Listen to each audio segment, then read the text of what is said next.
പ്രിയപ്പെട്ട വിദ്യാർത്ഥികളെ, 9ാം ക്ലാസ് ഫിസിക്സിലെ വളരെ പ്രധാനപ്പെട്ട ഒരു ടോപ്പിക് അഥവാ ഒന്നാമത്തെ ചാപ്റ്ററിലെ വളരെ പ്രധാനപ്പെട്ട ഒരു ടോപ്പിക്കാണ് ഇന്നത്തെ വീഡിയോ ക്ലാസ്സിലൂടെ നമ്മൾ പരിചയപ്പെടുന്നത്. അപ്പോൾ നിങ്ങൾ ബോർഡിലേക്ക് നോക്കുകയാണ് എങ്കിൽ അപവർത്തനവുമായി ബന്ധപ്പെട്ട 2 ചിത്രങ്ങൾ ഞാൻ ബോർഡിൽ വരച്ചിട്ടുണ്ട്.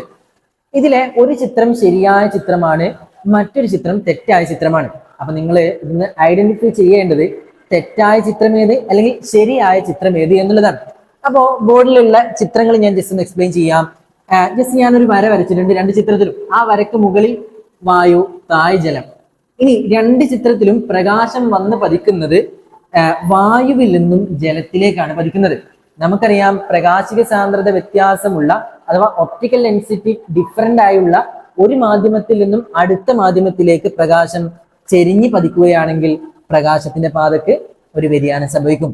ഇതിനെ നമ്മൾ വിളിച്ച പേരായിരുന്നു അപവർത്തനം എന്നാ പറയാ. അപവർത്തനം അല്ലെങ്കിൽ റിഫ്രാക്ഷൻ എന്നൊക്കെ നമ്മൾ പഠിച്ചിട്ടുണ്ട്. കഴിഞ്ഞൊരു വീഡിയോ ക്ലാസ്സിൽ നിങ്ങൾ കണ്ടു നോക്കിയാൽ മതി. കഴിഞ്ഞൊരു വീഡിയോ ക്ലാസ്സിൽ നമ്മൾ പഠിച്ചതാണ് എന്തായിരുന്നു അപവർത്തനം എന്നുള്ളത്, അല്ലെ? ഇംഗ്ലീഷ് മീഡിയക്കാരാണെങ്കിൽ പറയും ഒപ്റ്റിക്കൽ ഡെൻസിറ്റി വ്യത്യാസമുള്ള ഡിഫറൻ്റ് ആയിട്ടുള്ള ഒരു മീഡിയത്തിൽ നിന്നും അടുത്ത മീഡിയത്തിലേക്ക് ലൈറ്റ് ഒബ്ലീക്ക് ആയിട്ട് എൻ്റർ ചെയ്യുന്ന സമയത്ത് ലൈറ്റിന്റെ പാത്തിന് ഡീവിയേഷൻ വരുന്നു.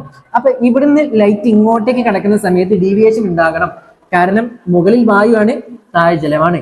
അപ്പൊ രണ്ടും ഒപ്റ്റിക്കൽ ഡെൻസിറ്റി അല്ലെങ്കിൽ പ്രകാശിക സാന്ദ്രത വ്യത്യാസമുള്ള മാധ്യമങ്ങളായതുകൊണ്ട് പ്രകാശത്തിന്റെ പാതക്ക് വ്യതിയാനം സംഭവിക്കണം എന്നുള്ളത് തീർച്ചയാണ്.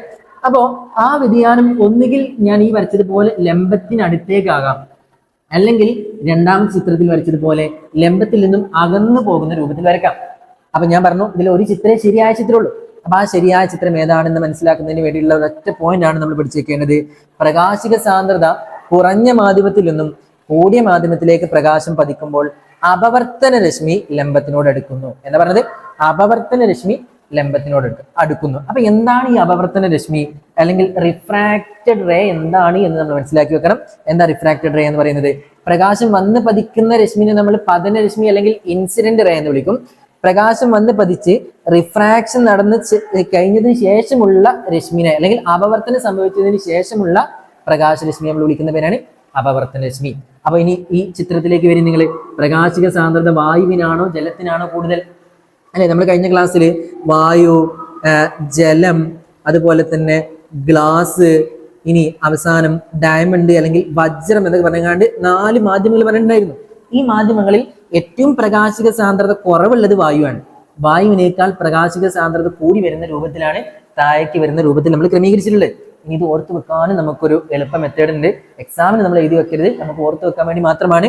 വായുവിന് ഏറ്റവും കട്ടി കുറവല്ലേ? ഇനി ജലത്തിന് വായുവിനേക്കാൾ കട്ടി കൂടുതലല്ലേ? ഇനി ജലത്തിനേക്കാൾ കട്ടി കൂടുതലാണ് ഗ്ലാസിന്, ഗ്ലാസിനേക്കാൾ കട്ടി കൂടുതലാണ് വജ്രം. അപ്പൊ ഈ കട്ടി കൂടി വരുന്നതിനനുസരിച്ച് പ്രകാശിക സാന്ദ്രത കൂടി വരുന്നു എന്ന് ഓർത്തു വെക്കുക. ഓർത്തു വെക്കാൻ വേണ്ടി മാത്രമാണ്.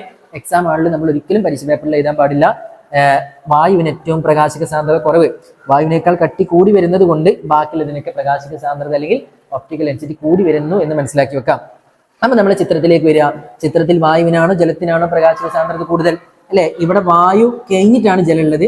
അപ്പൊ വായുവിനേക്കാൾ പ്രകാശിക സാന്ദ്രത അല്ലെങ്കിൽ ഒപ്റ്റിക്കൽ ഡെൻസിറ്റി ജലത്തിന് കൂടുതലാണ് എന്നുള്ളതിൽ നമുക്ക് തർക്കമില്ല. ഇനി ഈ ചിത്രത്തിലും അതുപോലെ തന്നെ വായുവിനേക്കാൾ കൂടുതലാണ് ജലം.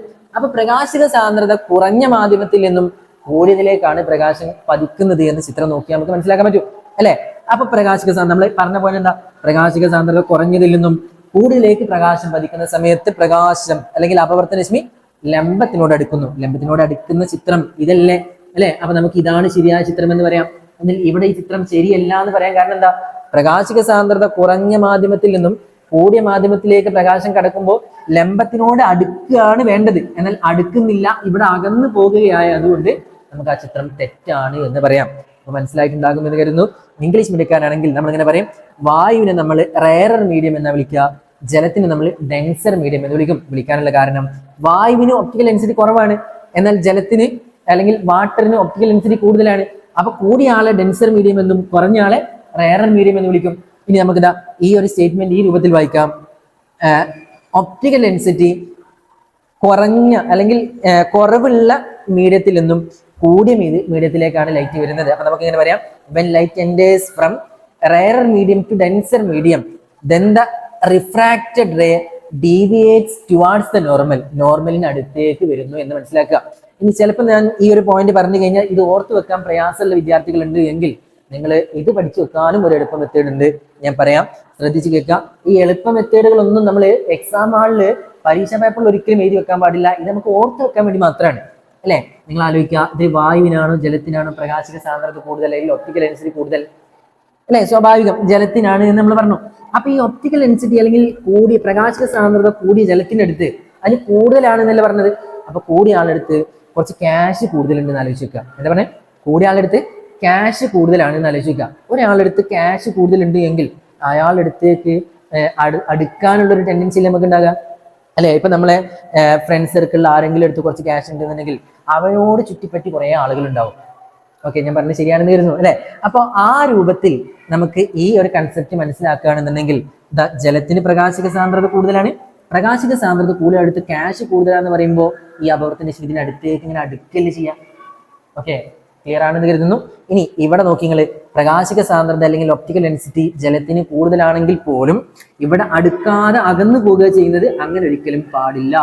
അപ്പൊ ഈ രൂപത്തിൽ ക്വസ്റ്റ്യൻ കണ്ടു കഴിഞ്ഞാൽ അല്ലെങ്കിൽ ഇതുമായി ബന്ധപ്പെട്ട പല രൂപത്തിൽ നമുക്ക് ചോദിച്ചു കഴിഞ്ഞാലും ഈ ഒരു കൺസെപ്റ്റ് ഈ ചാപ്റ്ററിൽ വളരെ പ്രധാനപ്പെട്ട ഒരു കാര്യമാണ്. അത് ആ രൂപത്തിൽ തന്നെ നിങ്ങൾ മനസ്സിലാക്കി വെക്കണം. മനസ്സിലായിട്ടുണ്ടാകുമെന്ന് കരുതുന്നു. എന്തെങ്കിലും ഡൗട്ട് ഉണ്ടെന്നുണ്ടെങ്കിൽ വീഡിയോ ജസ്റ്റ് ഒന്ന് റിവൈസ് ചെയ്ത് ഒന്ന് കണ്ടു നോക്കിയാൽ മതി. ഓക്കെ.